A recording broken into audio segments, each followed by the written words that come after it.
കേരളം വികസന മുന്നേറ്റത്തിന്റെ പാതയിലാണെന്നും പരിസ്ഥിതി സംരക്ഷണത്തെ വികസന ലക്ഷ്യങ്ങളുടെ ഭാഗമായി തന്നെയാണ് കാണുന്നതെന്നും മുഖ്യമന്ത്രി പിണറായി വിജയൻ.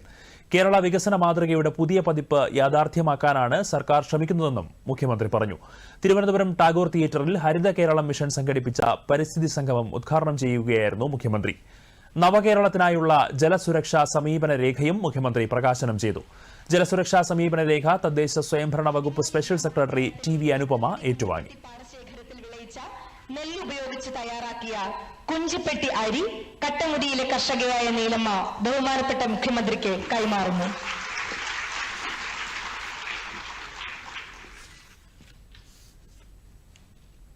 കേരളം ഇപ്പോൾ വലിയ തോതിലുള്ള വികസന മുന്നേറ്റത്തിന്റെ പാതയിലാണ് എന്നത് എല്ലാവർക്കും അറിയാവുന്ന കാര്യമാണ്. IT, ടൂറിസം, ആരോഗ്യം, നിർമ്മാണം എല്ലാ മേഖലകളിലും നമ്മുടെ സംസ്ഥാനത്ത് പുതിയ സംരംഭങ്ങൾ വലിയ തോതിൽ ആരംഭിക്കുകയാണ്. വിഴിഞ്ഞം തുറമുഖം വലിയ സാധ്യതയാണ് നമ്മുടെ സംസ്ഥാനത്തിന് മുന്നിൽ തുറന്നിരിക്കുന്നത്. തുറമുഖത്തിന്റെ 2-3 ഘട്ടങ്ങൾക്ക് വേണ്ട പാരിസ്ഥിതിക അനുമതിയും ലഭിച്ചു കഴിഞ്ഞു.